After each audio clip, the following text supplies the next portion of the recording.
சிவாய நம. வணக்கம். நான் உங்கள் ஜோதிடர் கருப்பசாமி கேஜிஎஃப். ரெட்ரோ ஆன்மீக சேனலை பார்த்துக்கிற அனைவருக்கும் வணக்கம். இந்த 2025 சனி பகவானால் வரக்கூடிய இடையூறு என்ன, ராகு கேதுவனால் வரக்கூடிய யோகங்கள் என்ன, குரு பகவானால் வரக்கூடிய யோகங்கள் என்னன்னு 12 ராசிக்கும் துல்லியமாக இப்போ உங்களுக்கு நான் சொல்ல போகிறேன்.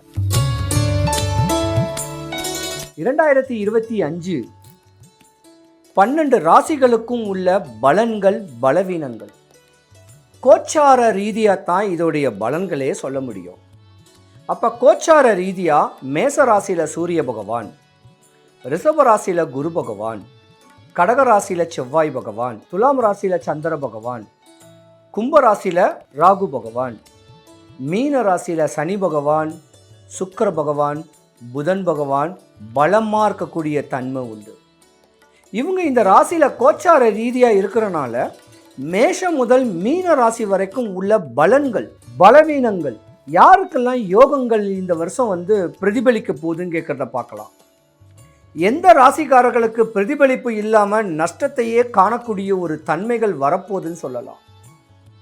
உச்சத்தை அடையக்கூடிய ஒரு ஜாதகமும் பல இன்னல்கள் துன்பங்களாக அடையக்கூடிய கோச்சார ரீதியான பல இன்னலை தரக்கூடிய கிரகமும் ஒரு ஜாதகத்தில் இருக்குது. முதல்ல நம்ம தெரிஞ்சுக்க வேண்டியது இடம் பொருள் ஏவல். அதாவது ராசிக்கு 8, 10, 12 துர்ஸ்தானம். அந்த 6, 8, 10, 12 கூட சொல்லலாம். இந்த இடத்துல கிரகங்களுடைய அசைவும் அந்த கிரகம் நிற்கக்கூடிய தன்மையை வச்சு தான் இந்த ராசியோடைய பிரதிபலிப்பு எப்படி இருக்குன்னு கேட்குறத நம்ம பலன் தெளிவாகவே சொல்ல முடியும்.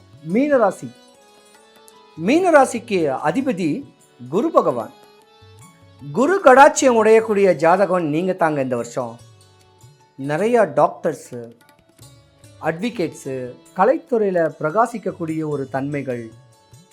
ஒரு டாக்டராகி ஒரு கிளினிக் வச்சு சம்பாதிக்கணும், இல்லை டாக்டர்லேயே பல லட்சம் சம்பாதிக்கணும், பல அட்வொகேட்டுக்கெல்லாம் நிறைய கிளைண்ட் வரணும், நிறையா வசூல் பண்ணக்கூடிய ஃபினான்ஸ் கொடுக்குறவங்களுக்கு காசு வரணும், கலைத்துறையில் காசை பொருள் 1 கோடி போட்டு 2 கோடி எடுக்கணும்னு சொல்லக்கூடிய ஆசைகள் உங்களுக்கு தான் அதிகமாக இருக்கும். நீங்கள் தாங்க டாப் ஜாதகம் நான் சொல்லுவேன்.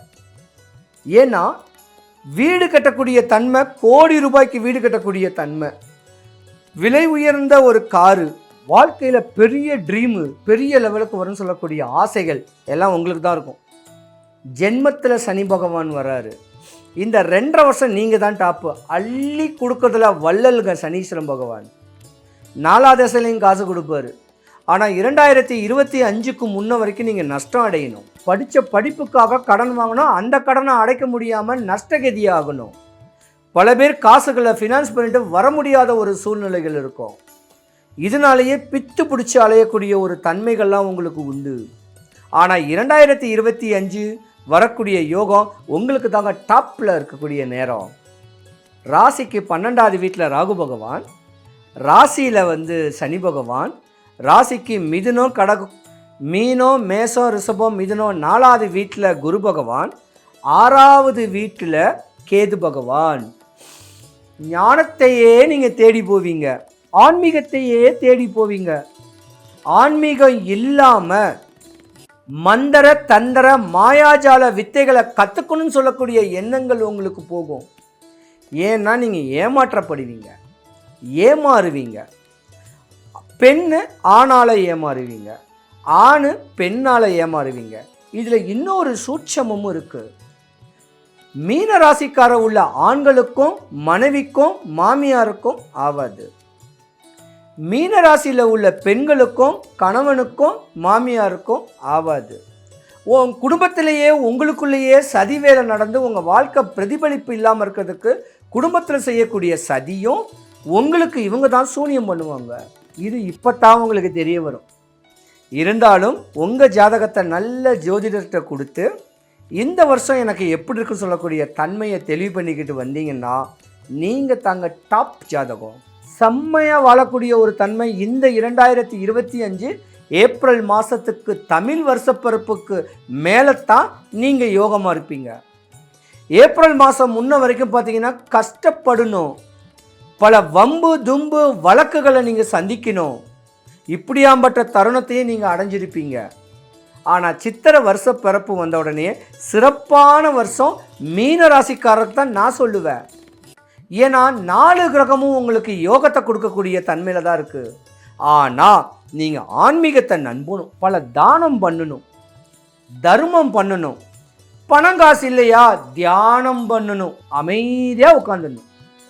ஆனால் இந்த மீனராசியில் உள்ள ஆண்கள் நீங்கள் தான் கவனமாக இருக்கணும். காசு பணம் வருதேன்னு சொல்லி மனைவிக்கு நீங்கள் துரோகம் பண்ணக்கூடாது. மனைவியோடைய வயிற்றெரிச்சலை நீங்கள் வாங்கியிருக்கக்கூடாது. மனைவியோடைய சாபத்தையும் வாங்கக்கூடாது. இப்படி வாங்கினீங்கன்னா கர்மக்காரகன் சொல்லக்கூடிய சனீஸ்வரன் பகவான் உங்கள் சாம்ராஜ்யத்தையே சரிச்சு விட்டுருவார். தேவையில்லாமல் விபத்துகள் ஏற்படக்கூடிய தருணம் ரொம்ப வரும். கவனமாக இருக்கணும். நீங்கள் இந்த மீனராசியில் உள்ள ஆண்கள் நிறைய டிரைவராக தான் இருப்பீங்க. என்னதான் கடன் வாங்கினாலும் தாய் தகப்ப உங்கள் கடனை அடைக்கிறதுக்கு சக்தி கொடுப்பாங்க. ஆனால் இப்போ நீங்கள் காசு பணம் சேர்த்து வச்சு கடனை அடைக்கணும்னு சொல்லக்கூடிய ஆதங்கங்கள் இருக்கும். ரொம்ப கவனமாக இருக்க ஒரு சின்ன வழிமுறை சொல்கிறேன், தப்பாக நினச்சிக்காதீங்க. மீனராசியில் உள்ள ஆண்களும் பெண்களும் ரொம்ப கவனமாக இருக்கணும். தான் இல்லறத்தோட அன்பா பண்பா அனுசரணையாக சந்தோஷமாக வாழணும். தேவையில்லாத பிரச்சனைங்க அவன் சொல்கிறானே கேட்டு பிரிஞ்சு மட்டும் போயிடாதீங்க. இது சனி பகவான் பிரிக்கக்கூடிய ஜாதகமும் கூட. ராசிக்கு 12வது வீடு விரயஸ்தானம். விரயஸ்தானங்கிறது கும்பராசியில் சனி பகவான் பகையாக தான் இருக்கார். அதனால் புது ப்ராஜெக்ட்டு பெரிய கடன் வாங்காதீங்க, பெரிய கார் வாங்காதீங்க. வாங்கினீங்கன்னா டியூ கட்ட முடியாமல் உங்களுடைய பேர் டேமேஜ் ஆகி சிபிலில் பிரச்சனை வரும். நிறைய மீனராசிக்காரங்களுக்கு சிபிலில் பிரச்சனை வரும். கடன் வாங்கி திருப்பி கொடுக்க முடியாதவர் அப்படின்னு ஒரு சாப்பா குத்திடுவாங்க. இருந்தாலும் கடன் வாங்காமல் தன்னுடைய தன்மைகளோட உழைச்சி வீணான கடன் வாங்காமல் நோய் வராமல் நொம்பலங்கள் வராமல் நீங்கள் தெளிவாக வாழணும். மீனராசியில் உள்ள பெண்கள் கொஞ்சம் கவனமாக இருக்கணும். காதல் பண்ணி ஏமாந்தீங்கன்னா நீங்கள் ஒரு சிஸ்டர் ஜாதகம், கன்னியாஸ்திரி ஜாதகம், அடுத்த ஆம்பளைங்களையே வெறுக்கக்கூடிய ஒரு தன்மைகள் வரும். அந்த மாதிரி இருக்கும்போது ஏதாவது ஒரு கோயில் அலைஞ்சியே வாழ்க்கையை கொண்டு போயிடலாம் சொல்லக்கூடிய தன்மைகள் வரும். மலட்டுத்தன்மை வந்துடும். அந்த மலட்டுத்தன்மை ஆண் பெண்கள் இருவருக்கும் வரும். அதனால் கணவன் மனைவி கூட இணைவுகளை ரொம்ப கம்மி பண்ணி கொடுக்கும். இந்த டிப்ரெஷன், இந்த கடன், இந்த நோய், இந்த ஏமாற்றம் உங்கள் ஜாதகத்தில் கொஞ்சம் பலுவாகவே இருக்குது. ஏன்னா சனி பகவான் அலிகிரகம். இந்த மலட்டுத்தன்மை போகக்கூடிய தன்மைக்கு சனி பகவானை நல்லா வேண்டி ஹெல்த்தியான ஃபுட்டு சாப்பிட்டு நிம்மதியாக இருந்து ஃப்யூச்சரை தெளிவாக போட்டு தியானம் பண்ணுங்க. தானம் பண்ணி வந்தீங்கன்னா 2025 படிக்கிற குழந்தைங்க படித்து வேலை வாய்ப்பு கிடச்சி சுபிக்ஷம் கல்யாண காட்சி நடந்து உங்கள் வாழ்க்கை நல்லபடியாக அமைகிறதுக்கு எம்பெருமான் வடபழனி ஆண்டவனை நான் பிரார்த்திக்கிறேன். இந்த கிரகங்கள் நம்மளுக்கு சாதகமாக அமைஞ்சிருக்கு. வரக்கூடிய இன்னல் இல்லாமல் இருக்கிறதுக்கு என்ன பண்ணணும், அதற்கான ஒரு வழிமுறைகள் சொல்கிறேன்.